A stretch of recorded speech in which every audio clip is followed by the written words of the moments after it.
The fire is smaller tonight. It keeps its heat close, like it's saving it. The wood settles in on itself when it burns down. The dark stays where it is, patient.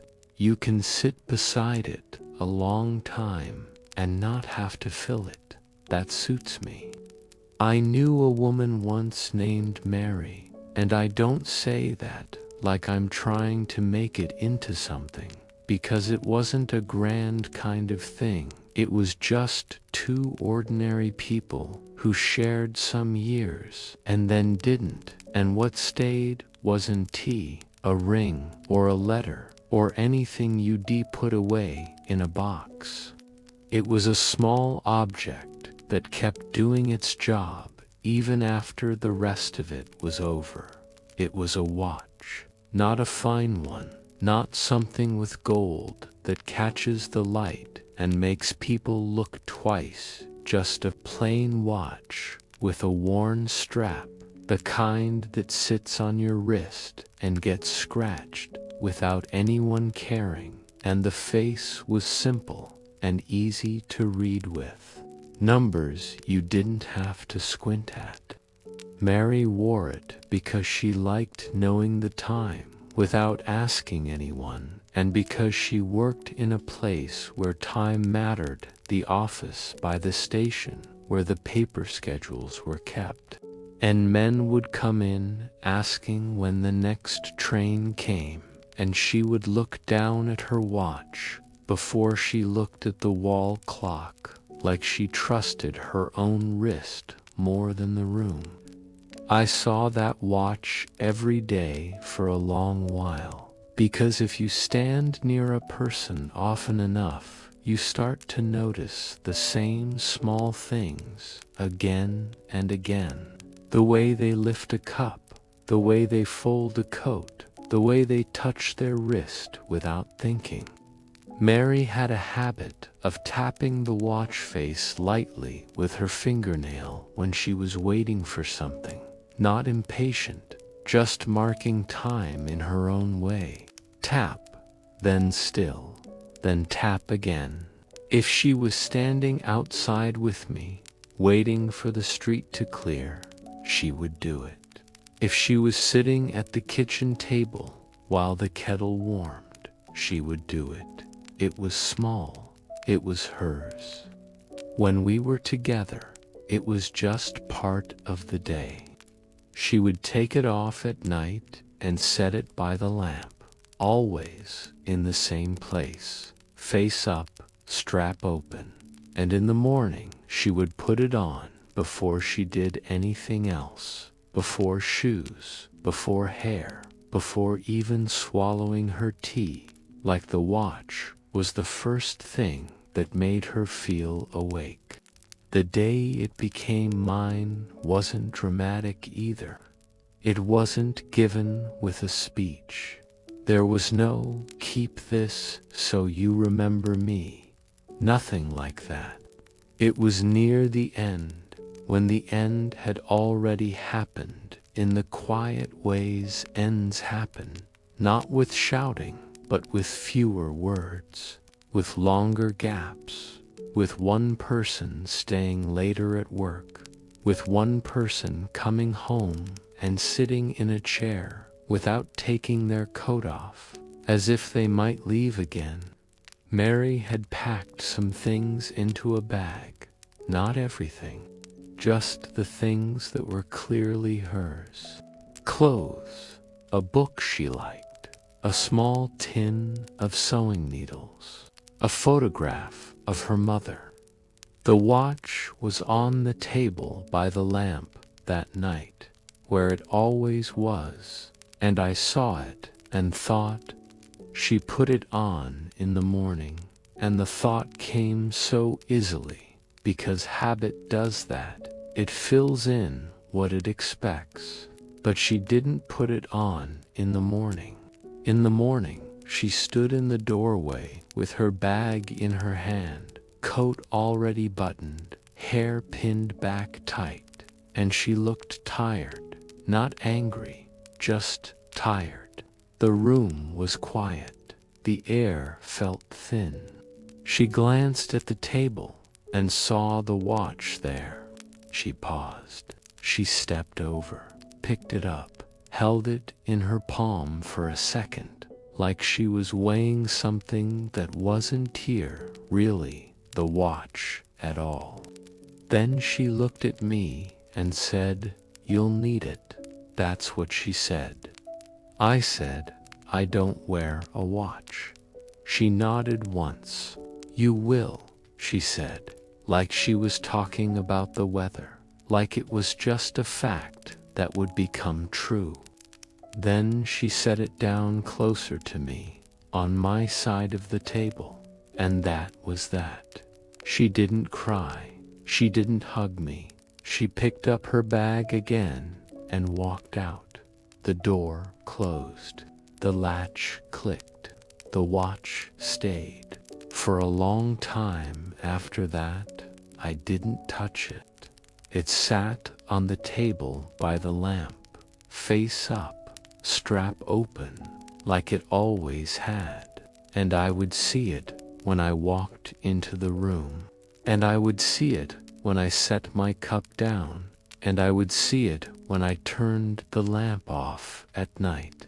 And it felt strange, because it was a piece of her routine left behind, like a chair still warm after someone stands up. At first, the sound of it bothered me.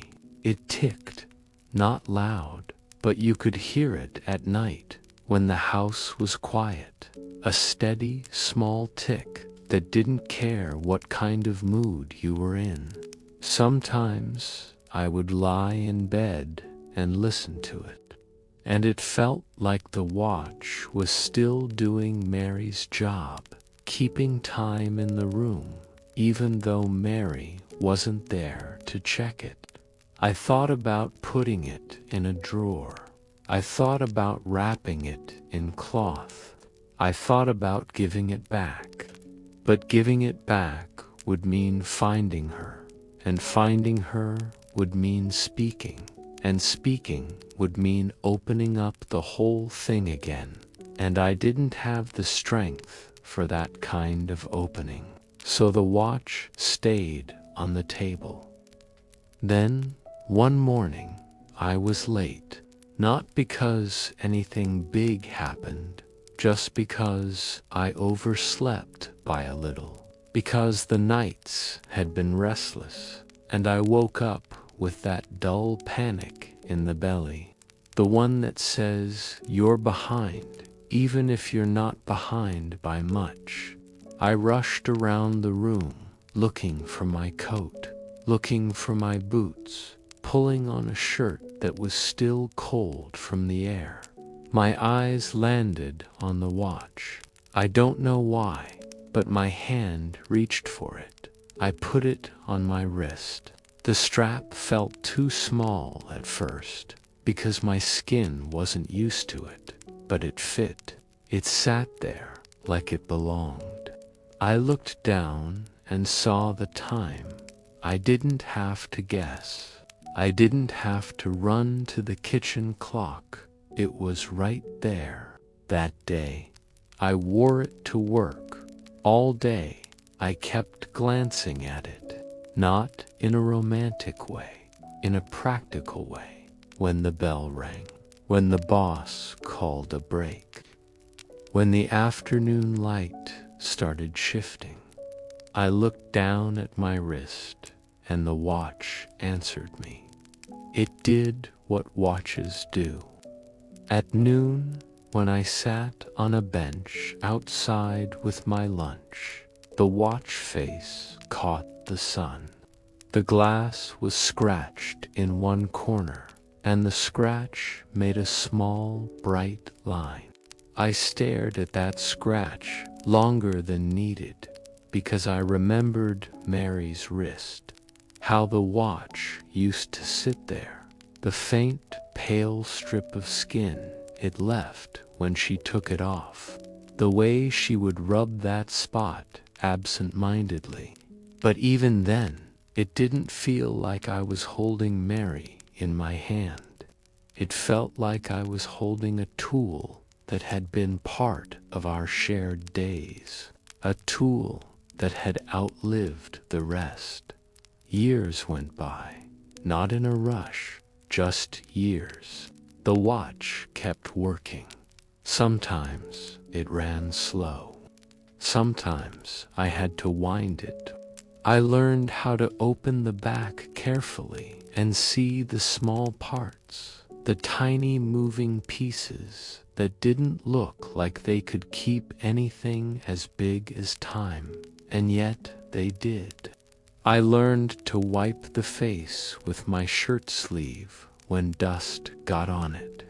I learned to tighten the strap when it loosened, and it became my watch in the plain way things become yours when they stay with you through ordinary days.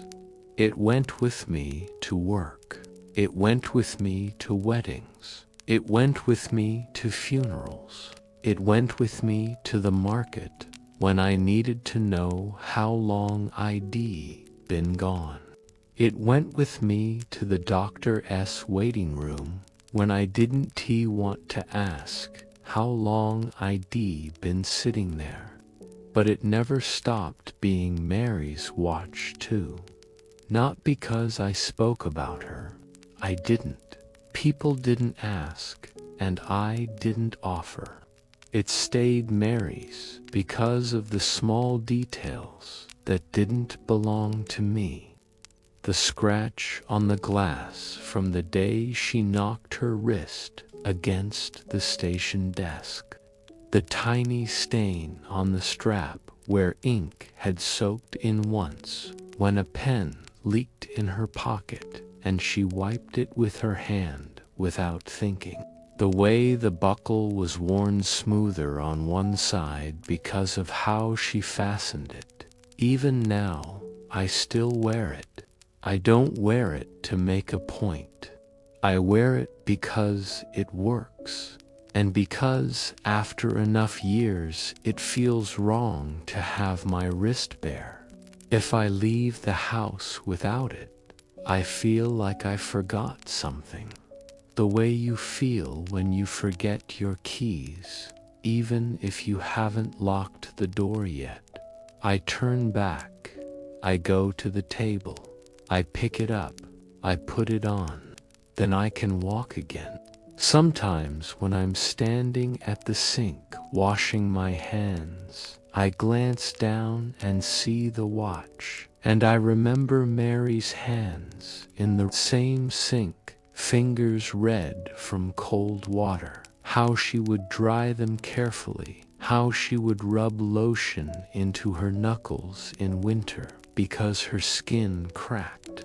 Sometimes when I'm sitting in a chair near the window and the light falls on the watch face, I remember how she used to hold her wrist up to the light to see the time more clearly, and the gesture was so ordinary it didn't feel like anything then, but it feels like something now because the room is quieter.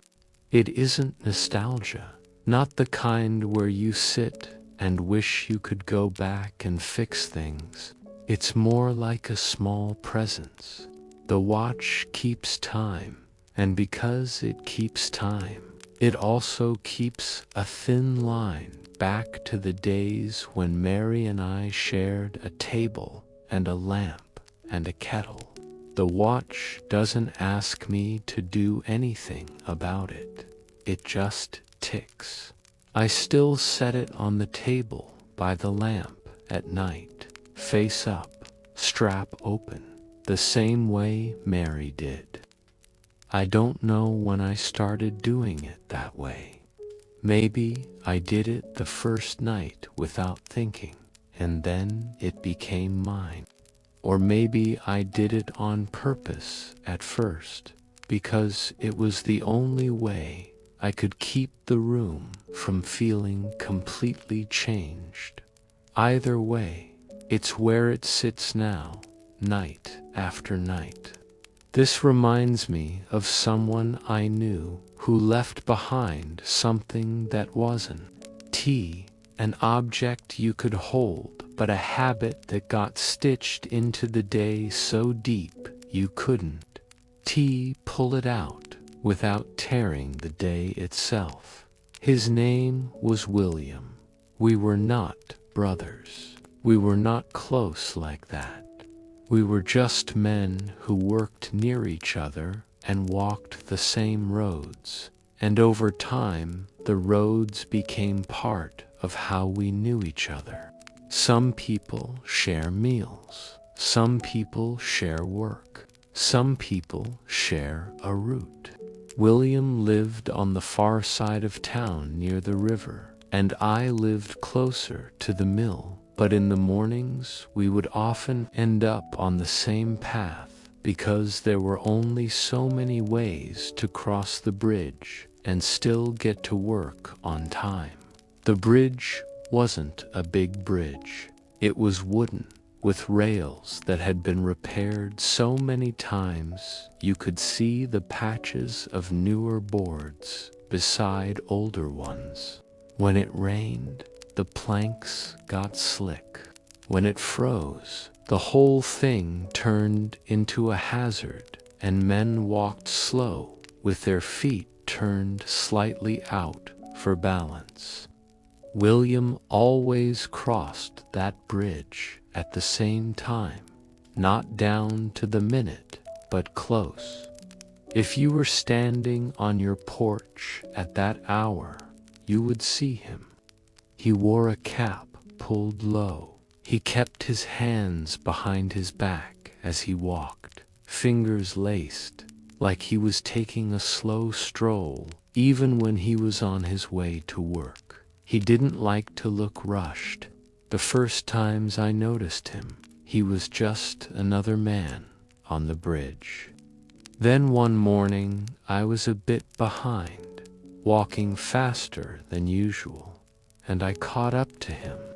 I stepped onto the bridge and heard the planks creak under my boots, and there he was, halfway across, moving at his steady pace. I slowed down because rushing past someone on a narrow bridge feels rude. I walked behind him for a few steps, listening to his boots, and then he turned his head slightly and said, "Morning." He didn't stop walking. He just said it as if it was part of the bridge itself. I said, "Morning." Then I ended up beside him. We didn't talk much that first day. It was cold, and our breath came out white, and the river below was dark and fast. We walked with the sound of water under the bridge, and that sound fills a lot of space. William glanced down at the river once, and then back ahead. He had a habit of touching the rail lightly with his fingertips as he walked, like he was checking that it was there, like the rail was a guide. I noticed that habit because after you've seen it once, you see it again. Touch, lift, not gripping, just brushing. It wasn't nervous, it was familiar. Maybe he'd done it since he was young. Maybe the bridge had once been his only safe place to think. I didn't ask. After that day, we walked together more often, not because we made plans, because our lives lined up the way lives do when you live in a small place. There was a stretch of road on my side of town where I could join the bridge route, and I started taking that stretch without thinking, even on days when another route might have been faster. It was flatter, it was quieter, it smelled like wet wood near the river, and there was the chance of seeing William there. At first, I told myself I liked the river air. That was true, but it wasn't all. Walking with William wasn't exciting. It wasn't the kind of talk that makes you laugh. It was steady. He would say, "Cold today." I would say, "Yeah." He would say, "They say the river's high." I would say, "It is." He would nod. Like that settled it. Sometimes he would tell me a small thing about his house, like, "My wife's making soup tonight," and I would say, "Sounds good," and that would be all. Sometimes I would mention my own troubles, like a leak in the roof or a child with a cough, and he would nod and say, "That's how it goes." Mostly we walked in silence, and the silence wasn't empty. It was full of the river sound, the creak of planks, the far-off clatter of a cart on a street. It was the kind of silence you can share without feeling like you owe the other person words. There was a spot on the bridge where one plank was different, darker, more worn, and it gave a different sound when you stepped on it. William always stepped on it and then shifted his weight slightly, like he expected it to be slippery. Even in summer, he did it. He remembered. His body remembered.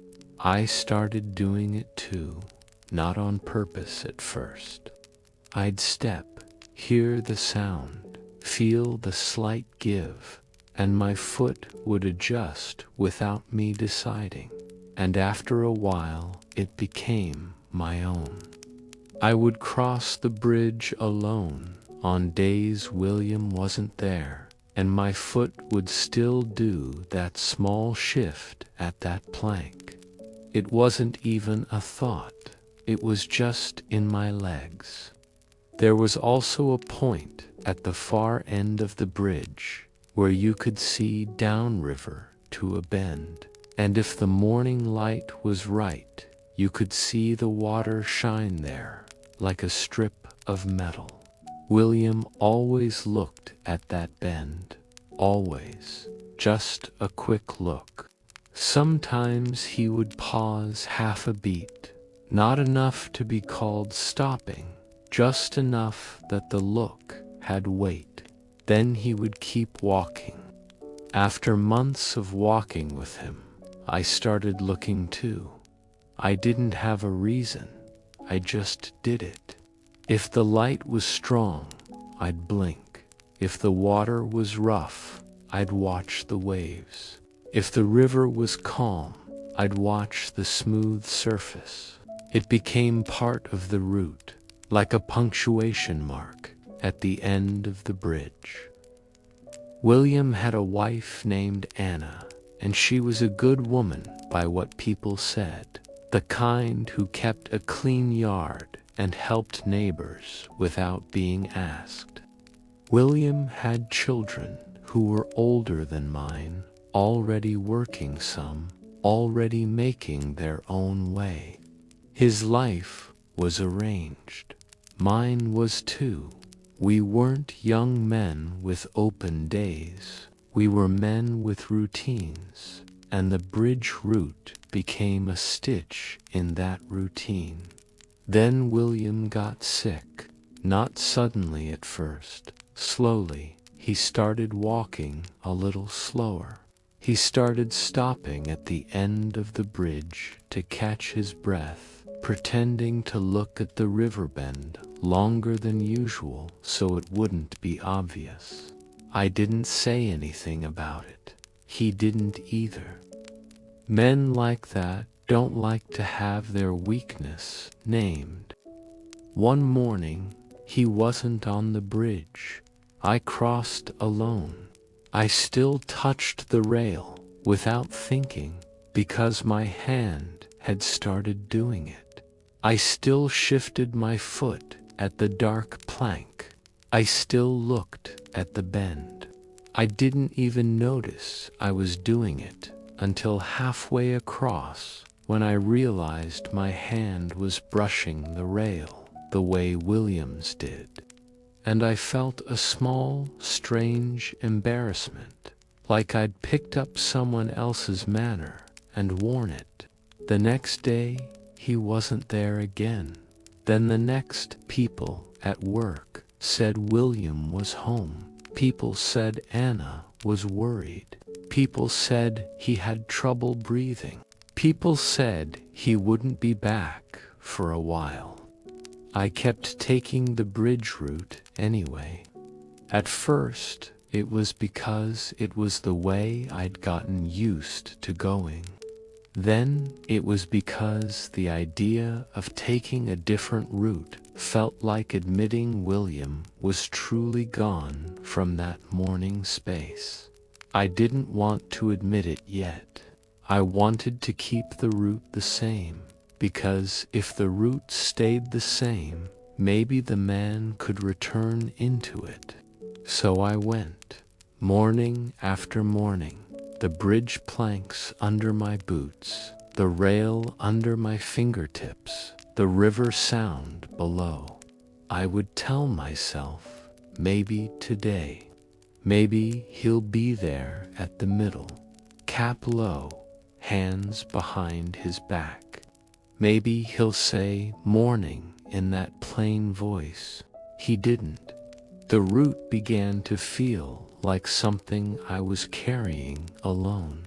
Still, I kept doing it. And that is how habits become something you can separate from the person you learned them with. The bridge route stopped being a choice. It became the morning itself. Even on days when the weather was bad, even when snow made the bridge slick, even when the wind cut through my coat, my feet still turned toward the river without me deciding. I started leaving the house at the same time William used to leave. It wasn't a plan, it happened. I would glance at the clock, and my body would move, as if the time itself pulled me. I would walk through the same streets, past the same fence with the broken slat, past the same stone where a child once chipped a corner off with a stick. I would reach the bridge and step onto it with that familiar creak. Sometimes I would stop at the end and look downriver longer than I used to, and I would tell myself I was just checking the water level, like it mattered to me. But I knew the truth. I was standing where William used to stand. I was doing what William used to do, not as an act of devotion, just because the habit had settled into my bones. William died in late winter. I remember because the river was half iced and the town felt tight with cold.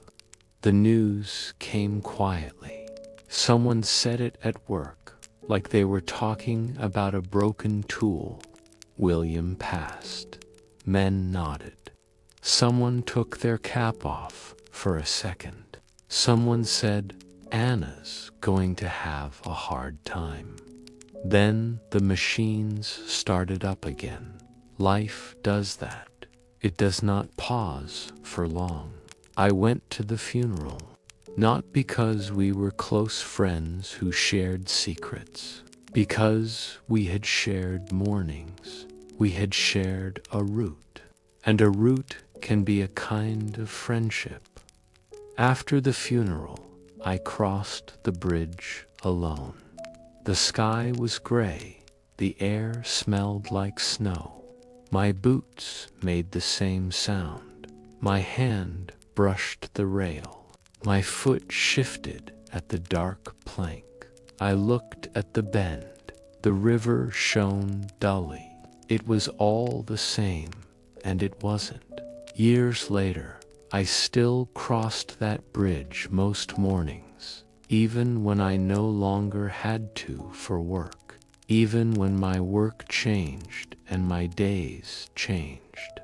I would still find myself heading that way, because the route had become part of my day's shape. If I took another route, something in me felt off, like I had put my shirt on wrong. Sometimes I catch myself touching the rail, and I think, William, not like a cry, not like a wound, just the name passing through. Sometimes my foot shifts at that dark plank, and I think he used to step here. Sometimes I look down river, and the light hits the bend just right, and for a second it feels like I'm standing in the same morning we stood in together, two men walking to work, not needing to say much. The habit stayed.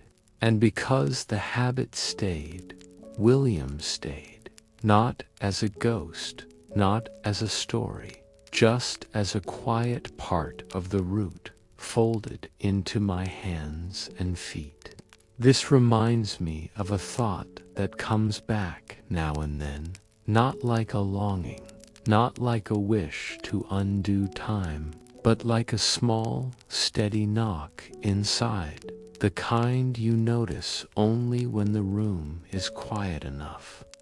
There was a woman I knew named Emily, not for a long time, and not in a way that anyone would write down.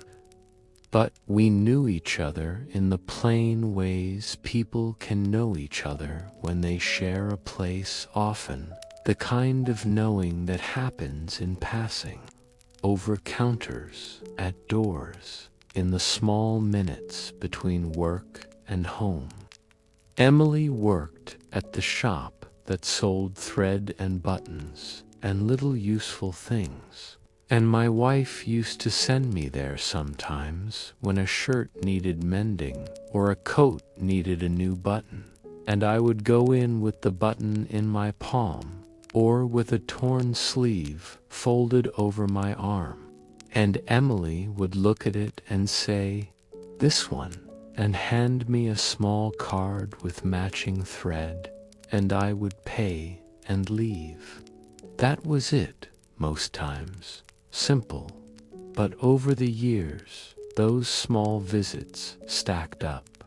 Emily began to know my face. I began to know hers. She had a way of pushing her glasses up with the back of her wrist when her hands were full. She had a way of saying MM when she was thinking. Not rude, just focused. She kept the shop neat, and when a spool of thread rolled out of place, she would set it back without looking, as if her hands could find order on their own. There were days when the shop was quiet, and I would stand at the counter a little longer, not because I wanted to linger, but because the street outside was wet or cold, and the shop was warm, and Emily would be sorting buttons into small jars, the glass clicking softly. Sometimes she would say, "How's your wife?" I would say, "Tired," because wives get tired, and she would nod like she understood. Sometimes I would mention the children. Emily would ask their ages. She would say, "That's a good age," or "That's hard," in a calm voice. She didn't ask too much. She didn't pry. She just spoke as if she had learned, like many people do, that life is mostly small struggles and small carrying.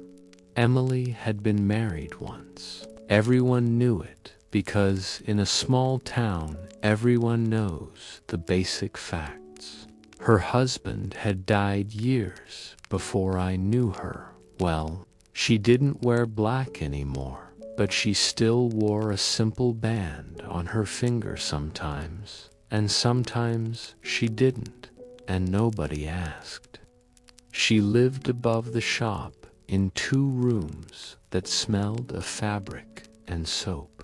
She had no children. She had a sister in another town. She had a cat that sat in the shop window on sunny days like it owned the glass. Nothing happened between us in any clear way. That's important, because people like to turn quiet closeness into a story with a beginning and an end, and that wasn't it. It was more like the feeling that if I walked into that shop, the day would slow down for a minute and Emily's calm voice would be there, and the jars would click, and the smell of clean fabric would wrap around my head like a soft cloth. Then, after some years, Emily closed the shop. Not suddenly. There were signs. Fewer goods on the shelves. A sign that said back in 10 minutes that stayed up longer. The cat not in the window as often. Emily looking more tired, rubbing her hands as if they hurt. One day I went in for thread and she said, "I'm leaving." Just like that. "My sister needs help," she said. "I can't keep it going." I nodded, because what else do you do? I said, "That's too bad." She gave a small shrug. "It is what it is," she said. The shop closed. The sign came down. The windows got dusty. Someone painted over the letters on the glass. Life moved on. And still, long after she was gone, the thought of her would come back in ordinary places, not in a sharp way, in small ways. If I opened a drawer and smelled old soap, I would think of the shop. If I heard glass clicking together, I would think of her sorting buttons. If I passed that street corner where the shop used to be, I would glance at the window without deciding to, as if the cat might still be there. The window would be empty, but my eyes would still do the glance. There was also a habit she had that I didn't even realize I had copied until much later. She used to fold paper bags a certain way, neat and flat, and tuck them under the counter. When I came in and bought thread, she would put it in a small bag, fold the top twice, press it flat with her palm, then hand it over. The motion was smooth, practiced. It made the exchange feel clean, finished. Years later, at home, when I packed my own lunch in paper, I caught myself folding the paper the same way, pressing it flat with my palm to neat folds, like it mattered. I wasn't trying to imitate her. My hands had just learned the motion from seeing it enough times. That's how people stay with you. They slip into your hands. The thought that comes back now and then is not "I miss her" in a loud way. It's more like she was real, and the time we shared was real, and it didn't vanish just because she moved away. It turned into these small echoes, a smell, a motion, a glance at a window, a neat fold of paper. Sometimes, late at night, when the house is quiet and everyone else is asleep, I go to the kitchen to get water, and I move slow so the floorboards don't creak too loud, and I fill a cup and drink, and as I set the cup down, I hear the faint tick of the watch on the table by the lamp. Mary's watch on my wrist earlier, and now on the table, and I feel the strange way time holds people, even when people don't hold each other. I don't sit there and make it into a sad thing. I don't think, if only. I don't build a dream. I just feel that quiet presence, the simple truth that a connection doesn't always end like a door slamming. Sometimes it just changes shape. It becomes an object you keep using. It becomes a route you keep walking. It becomes a thought that returns now and then, like a bird that lands on the same fence post, looks around, and then flies off again. The fire is lower again. It's mostly coals now, close together. The heat is still there if you hold your hands out. The night feels wide, but it isn't heavy. A coal shifts and makes a small crack. That sound is enough. If you like sitting here listening, you can come back another night. The fire's usually lit around this time. There's always room by the fire.